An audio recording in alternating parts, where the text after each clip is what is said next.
Talk Bowling, episode 137. I'm Tony Rucco. Talk Bowling is proud to bring you the latest information from the bowling industry, bowling tips, and updates from the world's largest bowling website, bowlingballcom. All right, good morning. October. So we're getting into a few more ball releases probably coming up, and then right into the holiday season. So we'll jump into some questions that we got from email. First question is from Anthony C. If you were starting out now, would you learn one-handed or two-handed bowling?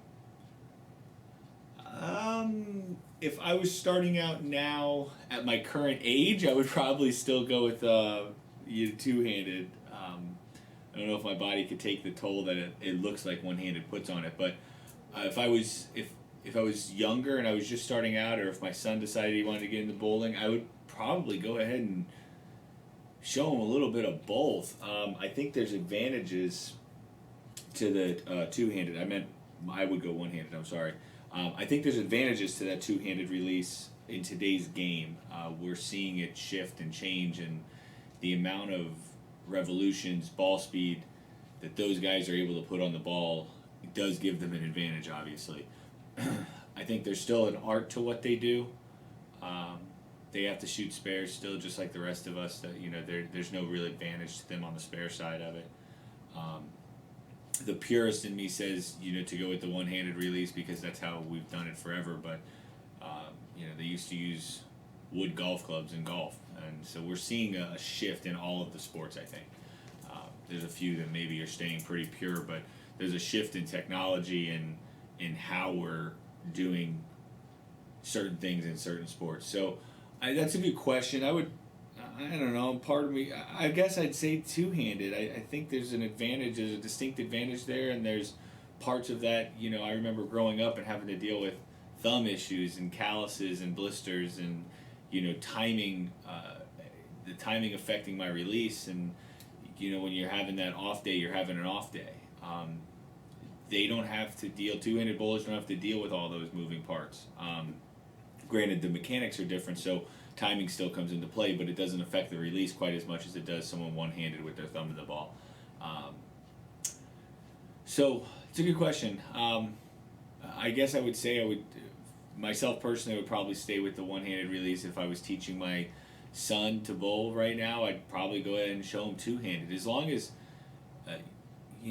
they're getting to the foul line the same way. I have, although I don't always agree with the style, guys like Belmonte and Oscu and Jesper, these guys, they have great approaches. When you watch them, they're still mechanically sound.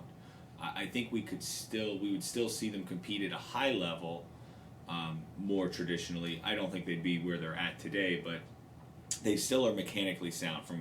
From ball return to foul line, they're smooth. They have a good approach, which is where I always like to start anyway. So, they're not flapping all over at the foul line. They're solid up there. They're just using a different method to get the ball off their hand. So I would probably teach my kid two-handed bowling. Good question, Anthony.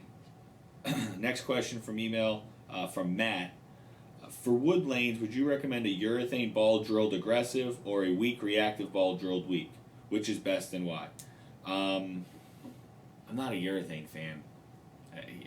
We've talked about that in the past with Dustin. Dustin was a big urethane fan.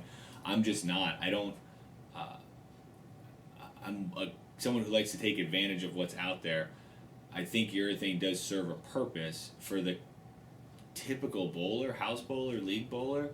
I don't see how the condition could ever get that bad that you need to use urethane. I like having the ability to miss. I'm open about it. My biggest strength when I bowled competitively was being able to create area on the lane. I know I'm not perfect, and I know I'm going to miss. So when I use urethane, I lose that miss in a lot of cases. So it's a little bit of a personal preference, Matt, but I would say to take a entry-level reactive ball, drill it pretty simple, not necessarily weak. Use a safe layout on it. Don't get crazy. Don't get too fancy with playing with holes or anything. Just put a simple layout, pin up over the bridge, up over the middle finger maybe, depending on your axis, and then tweak it from there. Some people would say urethane all day on wood lanes, especially if they're drier. It's a different ball motion, so it's up to you. I had a customer yesterday who asked this question, and we determined that they didn't like the roll of urethane, so we went with something, entry level performance, pearlized, went with a simple layout. Hopefully that's going to do what the guy wants. So there's pros and cons to both. I would say it's up to you. Do you like that roll of urethane? Do you like the urethane does roll differently? Even the blend urethanes that are on the market today, reactive thing, there's still a unique characteristic to how those balls roll. So it's a great question. I would play around maybe with both. I wouldn't get too weak though on the reactive stuff. You can tame a ball down without killing it with a layout. So all right, let's talk about releases. So the Real One from Ebonite was released yesterday. I'll give you a quick overview of how this is going to work. Similar to their recent Mission Unknown program, basically they are releasing a ball called the Real One. 1 in 9 will be a special ball. So there'll be a big one, an infinite one, an angular one, and the original one. If you get one of those 4 balls, you're also going to get a Real One from Ebonite. So you're going to get 2 for the price of 1. I just saw yesterday on the release date, I guess they're doing the only one. There is literally one bowling ball that says the only one on it. I believe it's polyester. Excuse me. And if you get that one ball, you're going to get all the balls, all 5 of them. So that's a new piece of that promotion. We don't even talk about that much on the website because we didn't know about it till yesterday. So check that out. The ball's been released. Looks like a good ball. It's kind of cool that we can get one of these cooler vintage. I grew up with the 1 series, so I think that's an awesome promotion that they got going on. Upcoming releases: Motiv has the Trident Quest releasing on October the 12th, and on October 27th, Storm has the new high performance ball, the Intense, and the Matchup Hybrid to go along with the Matchup Pearl. So take a look at those. Ball videos should be out on the site or coming soon. Contest. Remember, we give a ball away each week on bowlingball.com. Just click the 52-week 52 winners image on the right side of the page to register. That contest does reset every week, so you do need to register each week. Bowling Boards also gives away a ball each week. Head over to bowlingball.com, register, and make at least 1 post per week to be entered. And Pyramid Bowling has weekly giveaways on their Facebook page, facebook.com/Pyramid Bowling. Go there, like, comment, share. You'll see all different ways to win. They give away a product every week, so it may not be a ball, maybe a bag or a pair of shoes, but there's something that they give away. And remember, each contest resets every week, so be sure to sign up.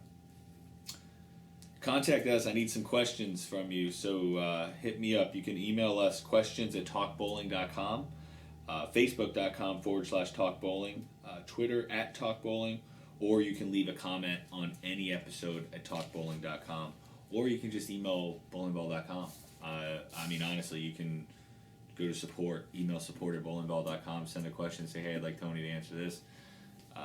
Building episodes for the holidays here so I can get some of them pre-recorded. So give me some questions, give me some topics you want to talk about, and we'll go from there. All right, last question of the week was, how many bowling centers are there in the U.S.? Don't know why we didn't get you an updated number, but here's the answer I have for you. As of November 2011, there were approximately 5,200 centers with about 110,000 lanes operating in the United States. Of that group, about 4,650 facilities were commercial centers. The others were operated by the military, colleges, fraternal organizations, and private clubs. This week's question: the first Open Championship, formerly the ABC Championship Tournament, was held in Chicago in 1901. How much was the entry fee? And in closing, please remember that bowlingball.com is free shipping on every item every day. No hidden handling fees, no packaging fees, no added insurance fees, no minimum purchase. The price shown is the price you pay at checkout. Bowlingball.com, it's where bowlers go.